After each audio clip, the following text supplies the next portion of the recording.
if you want my vote and you were going to get it, you'll just come for us. We'll do everything we can. Tell me where your home is. It's over there, under 3 foot of water. Elections flow in unexpected directions.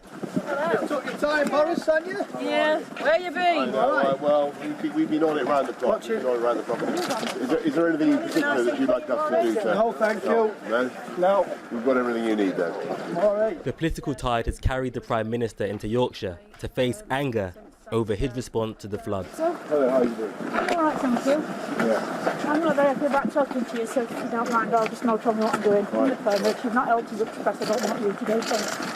Hello, Dean. You cannot underestimate the anguish that a flood causes. We saw the couple earlier on. Everybody I've talked to, I think the shock of seeing your property engulfed by water is huge, and also the anxiety about what may still be to come.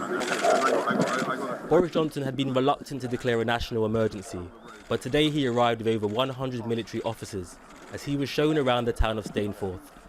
This is just one of the communities impacted, but this is not where the most urgent need is. That village is Fish Lake. The people were walking in here yesterday, Boris. You didn't see them. Little girls from Fish Lake with no shoes on their feet, Boris. A lady, a 78-year-old lady, Boris. Honestly, it's heartbreaking. It's heartbreaking.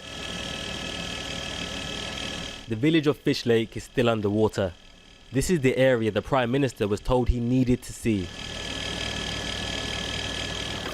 You okay there? Yeah, I'm fine. kind of deep. Returning home here is Linda. I don't know if it's damaged or not, but so much for them. What have you? Wow. I mean, where do you even begin? You tell me. I haven't got a clue.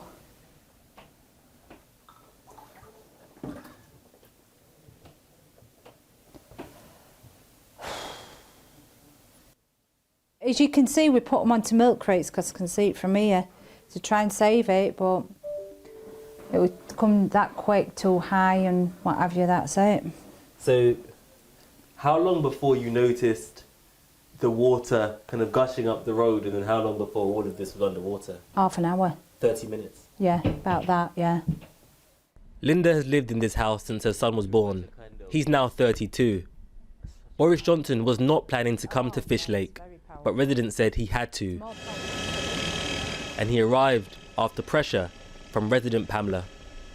Invited to be sat round a table with him, I looked him straight in the eye and I said, Mr. Johnson, will you please come to Fish Lake and see the devastation and the devastating effects? He said, computer says no, I say yes. Get it arranged, get me to Fish Lake, and he's here. Pamela has lost her home and her business. She was unaware that her insurance did not cover her for flood damage, but she said the Prime Minister made a promise that she would not lose out. So Boris Johnson gave you his assurances. The question is, do you trust him? Well, let's put it this way. We banged the biggest drum, we got him here, he said it on camera. Any of you guys that I'm saying that I feel now the confidence in that what he's told us, I have to be positive, I have to believe. Main effort is everyone putting out the barriers. It has been a busy day in Fish Lake. Not only did the Prime Minister arrive, but so did the army. Tonight there's an expectation of more rain, and if this plain fills up with water, then all the homes on the other side of the wall here are at risk. So what these soldiers are doing is erecting a defence that's going to stretch all around this field. For many, these defences have come too late. Hundreds of homes remain underwater. And for those who have lost everything, their hopes to be compensated lie with a promise from a Prime Minister accused of not always keeping his word. Well, after leaving South Yorkshire, Boris Johnson went on to make a speech at an electric taxi factory near Coventry. Our political correspondent, Paul McNamara, is there. Paul, what did he say? He said quite a lot, and it's interesting, more interesting really, of where he said it. Here we are in the West Midlands, a phrase I'm probably going to like to be saying a number of times before the end of this election. Why? Because there are 59 seats up for grabs in the West Midlands. 59 seats, now on the whole, a straight Labour Conservative battleground.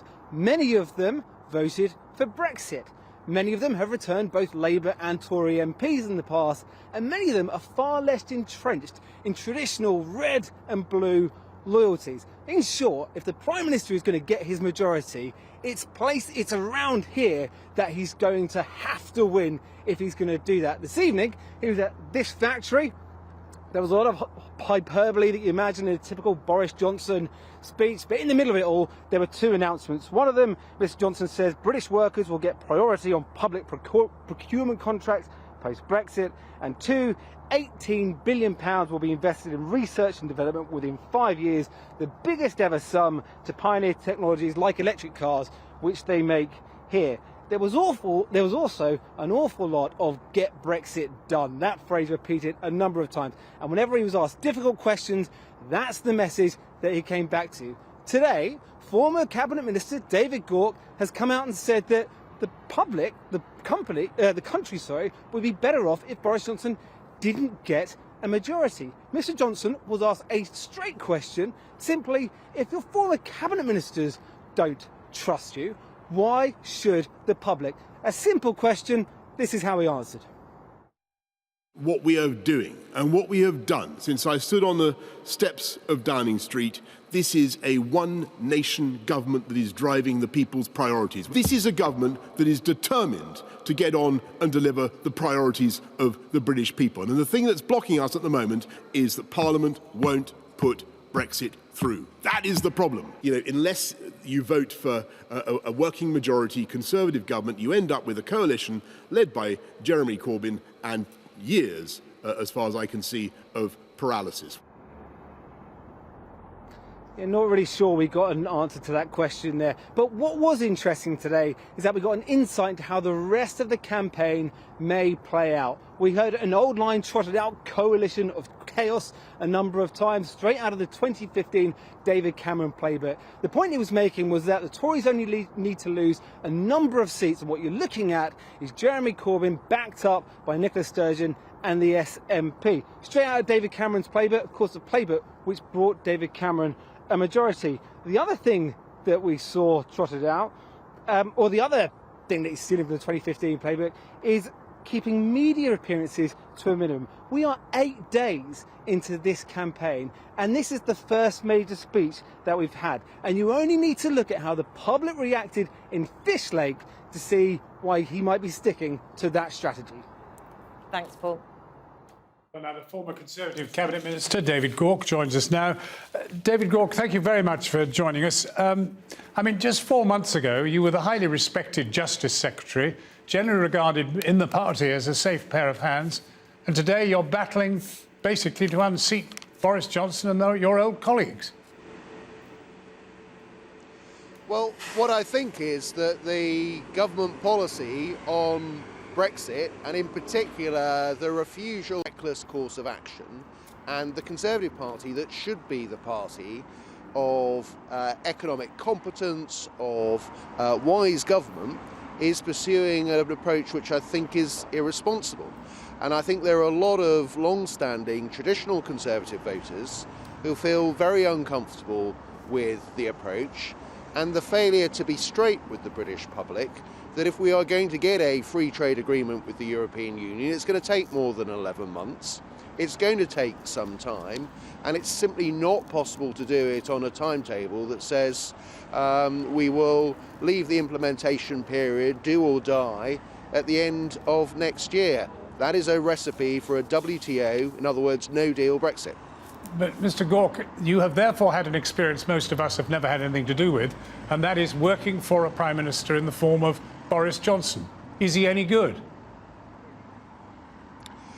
Well, of course, I didn't work with Boris Johnson whilst he was Prime Minister. I resigned half an hour before he was appointed. But look, my point is not really about the merits in general of Boris Johnson. It is about a policy which I think is going to be very damaging to the country, and I do think there is a failure to level with the British people, that, the idea that we're just going to kind of get Brexit done on the 31st of January and then we can move on to other things and no one will hear about Brexit ever again, it'll all be in our past. But that is precisely his policy, reflect isn't the it? reality. That is his policy. And frankly, does it describe a man who's fit to be Prime Minister? Well, it is his policy, and it's why I can't support him and the Conservative Party in this general election. And I speak as someone who's been a member of the Conservative Party since 1990. But I think that I still refer to we as the Conservative Party. I think the Conservative Party is not being straight with the British public, that this is more complex, that if we want to get a good settlement with the European Union, then we are going to have to take longer to negotiate a free trade agreement. And you simply cannot reconcile the reality with the government's rhetoric at the moment. How does the Conservative Party you have left contrast with the one you joined? Look, it has changed very significantly. It's changed very rapidly in the last few months in particular. I think the Conservative Party should be a broad church. It should be able to accommodate a range of views, but it is now taking a purity test, if you like, on Brexit. It is very focused on appealing to the supporters of Nigel Farage. And I do think that there are a lot of people who approve of the, if you like, the traditional virtues of the Conservative Party, that they're careful with the public's money, that they're pro-business, that they understand that you've got to create the wealth as well as distribute it. A lot of those voters are looking at the Conservative Party at the moment and thinking they're not putting the interests of the economy first, they're not being straight with the British people, they're not providing a level of competence that I think the British people are entitled to expect from the Conservative Party. And that is why people like me, as I say, for the first time in my life, will not be voting Conservative, and in my case I'm going a step further. I want to take that stand. I want to I am running as an independent in order to make that case. And as I say, I think there's a lot of people who feel in a similar way. David Gauke, thank you very much indeed for joining us, and thanks for sticking it out in the cold there. Thanks. Jackie. Well, joining us now from the Conservative Party is Vicky Ford. Vicky Ford, I don't know whether you could hear David Gauke there, but he says we're headed for a hard Brexit, that it will be disastrous for the prosperity of the country, that the Conservative Party is not being straight with the British people. Presumably, you have to agree with that, don't you? No, I don't agree with that. And it's a great shame because I've been a colleague of David's for many years and have huge respect for him. But I do believe on this that he is misguided and deeply negative, but in a misguided way. First of all, we do need to get Brexit done. We have a deal. This is not talking about a no-deal Brexit. We have a deal. Boris has negotiated that deal, which many people said he couldn't do. And that deal allows us to get Brexit done and not go back to a Corbyn-led government, which would just have yet another year wasted in a second referendum. And David Gauke would say you're not being straight with the British people about this. You talk about a free trade agreement. The one former director of the World Trade Organization warned that a UK-EU free trade agreement could take 5 to 6 years. So Boris Johnson either pulls off some magic trick in getting a deal in a year's time, or he's lying again when, as he did when he said, let's leave the EU by October the 31st.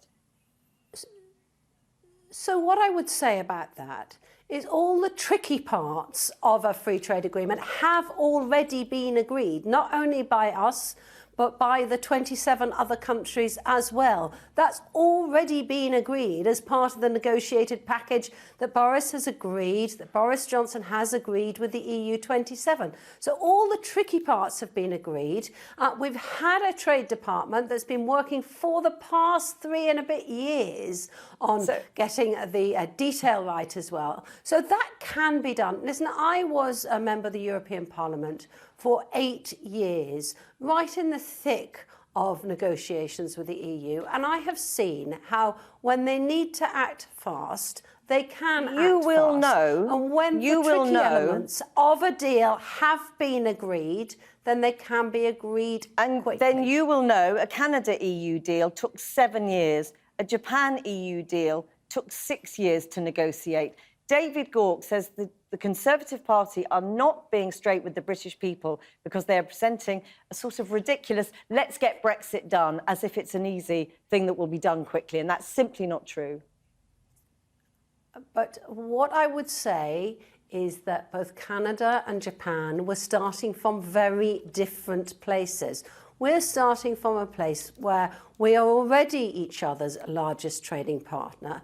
We already have a great deal of commonality, and where we already have agreed all the tricky parts of the trade agreement. They've already agreed that it's tariff-free, hand on that it's heart, quota-free, hand that there on will heart, be data access, you are that there telling will your cooperation. constituents that there will be a deal already by the end of the implementation period.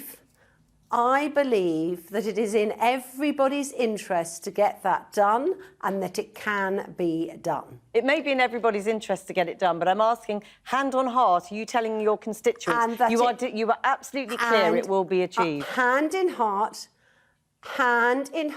we need to get on. We need to move on. We have a Brexit deal. But Brexit needs to be done. We need to approve the Prime Minister's deal. Any other option just sends us back into that spiral of uncertainty. If we either have Boris Johnson, who's got the deal that allows us to get Brexit done, or we get Jeremy Corbyn, which is another year, at least another year, of another referendum, a Scottish referendum, we can do this, and the details have already been agreed. Vicky Ford, thank you very much for talking to us tonight. Thank you. Now, it was one of his early announcements as Prime Minister, and Boris Johnson repeated it again in his first campaign video. 20,000 new police officers will be recruited for Britain's streets, he says. But is it that straightforward? Our fact-check team have been looking at the pledge in greater detail, as Aisha Tal now reports. Ensuring that everyone has safer streets with 20,000 more police. 20,000 new police officers. 20,000 more police officers. You may feel like you've heard this number a lot. Prime Minister Boris Johnson and the Conservative Party have pledged to put more police officers on the streets. In this latest campaign video, he says it again. In policing, 20,000 police were putting out on the streets of this country. Mr Johnson has promised to recruit 20,000 new police officers in 3 years. So if it happens, it will be a major surge in police numbers in England and Wales. But there's a catch. We lost just over 20,000 police officers during austerity when Theresa May was in charge at the Home Office and then at number 10. In March 2010, just before the Conservatives came in, there were nearly 144,000 police officers. In March this year, there were just over 123,000. So the new officers will just cancel out previous cuts and get us back to 2010 levels. On top of that, important parts of the police service like staff, PCSOs and special constables have also been cut significantly. And the population of England and Wales is estimated to have gone up by around 3.5 million since 2010. So actually, there'll be fewer police officers per person.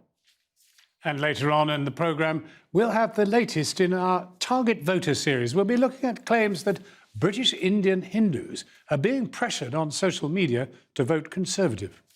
Check. Well, after months of criticism for a somewhat woolly position on a second Brexit referendum, the Labour Party has now run into trouble on the question of a second referendum for Scottish independence. Jeremy Corbyn began a 2-day tour of Scotland today, but within hours, he twice changed Labour's position on a new vote. Our Scotland correspondent Kieran Jenkins sat down with Mr Corbyn to try to clarify his position. But first, from Glasgow, he sent this report. Are you okay there, guys? Are you all done? Thank you. Jeremy Corbyn landed in Glasgow promising no pacts with other parties. But could his dream of being Prime Minister by Christmas hinge on whether he gives an independence referendum a thumbs up or a thumbs down? There is a simple choice about which government you want in Westminster. Were we about to get from the Labour leader a game-changing moment? The SNP's price for putting Jeremy Corbyn into Downing Street in the Home Parliament is an independence referendum. So just what is Jeremy Corbyn prepared to give? The Conservatives say a vote for Mr Corbyn is a vote for 2 referendums. So, big news, bombshell, we thought, when he entirely ruled out here an independence referendum in the first term of a Labour government. No referendum in the first term of a Labour government, because I think we need to concentrate completely on investment across Scotland. Cue confusion. Aides had already walked it back by the time Mr Corbyn rolled in to Hamilton. Save the union! Don't vote Labour! And pro-union heckles. Why would you support a man that's going to give the SNP another go at independence? Why would you do that? We're trying to find out if that's what he is planning to do, referendum. Yes, Jeremy Corbyn will give an independence referendum to Nicola Sturgeon, yes. And while Mr Corbyn spoke to a crowd of mainly school children on their lunch about transformative investment for Scotland. We'll put into Scotland 70 billion of public investment. Tony Blair! Gordon Brown! Left the country bankrupt! The head of Labour's election campaign, Carrie Murphy, was dealing with disgruntled pensioner Davy. I'm 72. I've seen Labour governments in power. They always end up with the country bankrupt. He's coming out with the same old crap. That's an absolute lie. That's not a lie, that's the truth. I don't think that's true. How do you feel about him as Prime Minister? I feel it's better than the alternative. If it's between him or Boris Johnson, I would take him. At Hamilton's Knit and Natter, they still recall these as Labour's heartlands. Everyone here would have voted for Labour at one point in your lives. Yes. Yes. Yes. Yes. 41 Labour seats in Scotland until 4 years ago, 7 now. Do you think you know exactly what their policy is, Labour, on independence? No. I don't think they do. What Nicola Sturgeon wants is a referendum guaranteed. Well, you know, Jeremy Corbyn's attempt to say no to the right of people in Scotland to choose their own future crumbled within a morning. So did Jeremy Corbyn rule out an independence referendum today? Or did he rule out ruling one out? There is, after all, a rather big difference. Well, it felt briefly like a significant moment in this election and perhaps for the future of the UK. Boris Johnson, we already know, says he will refuse any request for an independence referendum. Jeremy Corbyn appeared to go just as far earlier, ruling out a referendum in the first term, as you heard, of a Labour government. And then, as you will see shortly, he backtracked. Now, crucially then, this does still leave open the possibility of an independence referendum under Jeremy Corbyn. But Nicola Sturgeon wants this to happen next year as her price for putting Jeremy Corbyn into Downing Street, and Labour, I can tell you, are ruling that much out. Now, that means it's highly uncertain what would happen in the event of a hung parliament. Labour and the SNP already blaming each other if their disagreement was somehow to lead to Boris Johnson going back into number 10. Well, I've been speaking to Jeremy Corbyn and I asked him, is he ruling out an independence referendum in Labour's first term, as he said earlier in the day? What we're saying is that if we win the election in December, there'll be a Labour government that will invest in Scotland, and it would be completely inappropriate to have an independence referendum at the same time as we are investing heavily in Scotland in capital investment as well as in ending universal credit and dealing with poverty across Scotland. And I've said I would not countenance a referendum at that stage in the early years of a Labour government. What you've been quoted as saying is no referendum for the first term of a Labour government. That's ruling it out for the duration of the government. Can you just clarify, is that really what you mean?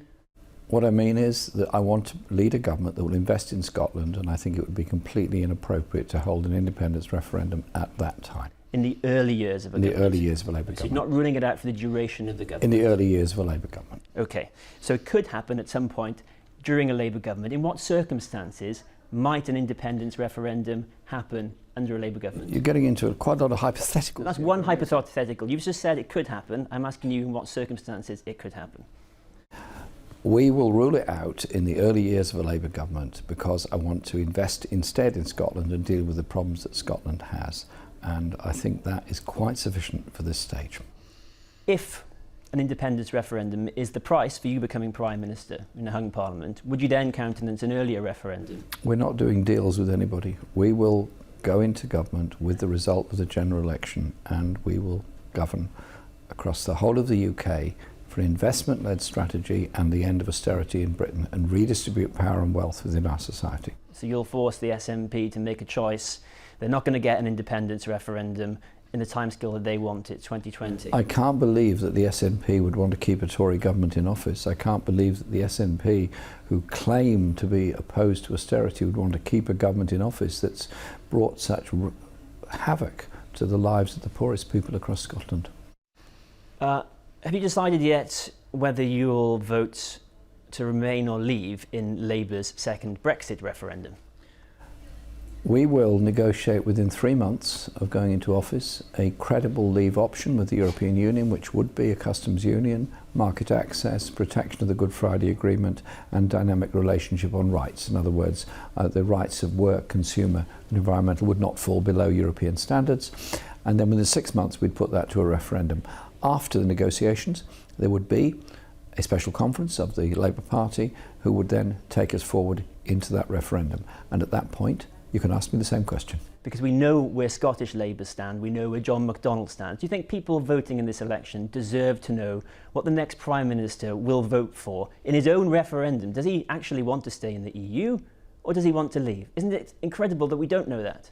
I think it's an extraordinary question, because what I do think is important is that I am being responsible in all this, in that I'm saying we'll negotiate an arrangement with the European Union that would protect jobs, that would protect rights, and would not allow Boris Johnson or any other Tory or Farage to take us down the road of a free trade deal with the United States and all the problems that would mean for our public services. And you think I'm scaremongering? Why are they having secret meetings with US pharmaceutical companies even now? Well, while Mr Corbyn was in Scotland, his party was promising a significant increase in NHS funding if it wins the election. Labour said the budget in England would rise to £155 billion in 5 years' time. That's £6 billion more than it said was being promised by the Conservative government. Our health and social care correspondent Victoria MacDonald reports. Have a look at it. Just finish this for me. This is where most people interact with the NHS, the GP surgery, from cradle to grave, but it's under pressure.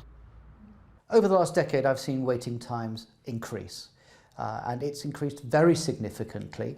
Firstly, to come and see me. For the first time in 30 years, people can wait up to 4 weeks for a routine appointment with me. When I refer on to outpatients, they wait longer for that. It's often 3-4 months to be seen. Both main parties are vying for the claim that England's NHS is safest in their hands, but Labour was the first out with its promises on spending. We've already established and committed that Labour will end austerity to bring waiting lists down, stabilise our accident and emergency services and deliver the quality cancer care patients deserve. All covered off by taxing the top 5% through a social transformation fund. Labour says they will spend £6 billion more than is currently promised by the Conservatives. They will bring back nurses' bursaries, find 5,000 more GPs and put more money into public health, technology and buildings. After Brexit, the NHS is likely to be the biggest battleground of this election, with Labour believing they can exploit what they see as Tory weaknesses on staffing and spending and privatisation. And yet today there was no mention of that B word and how it's going to impact the health service. Is it not the case that all the extra money you're talking about will be lost by the cost of Brexit? Well, I mean, this is a huge amount of extra money, 26 billion extra in real terms. We think the NHS needs that when you've got 4.5 million people waiting for treatment. So we think the money is needed. But of course on Brexit, look, I voted Remain. I've always thought that it's in the NHS's interest to stay within the European Union, but we've, as a party, said, look, we'll negotiate a new deal that which deals with the worst excesses of Brexit. The Tories claimed the spending promises were undermined by Labour's commitment to a 4-day working week. This was dismissed by John McDonnell, while the Lib Dems said Labour had missed the point, that Brexit was the biggest threat to the NHS. In general, though, there was a welcome from health analysts, but also a warning. The pressures that the service is under and the expectation that we'll manage to change the way that health services are delivered is a major challenge, and it will remain a major challenge even with this extra funding. With hospitals already declaring black alerts and asking patients to stay away from A&Es, day one for whichever new government there is on December the 13th could well be in the middle of a health service crisis.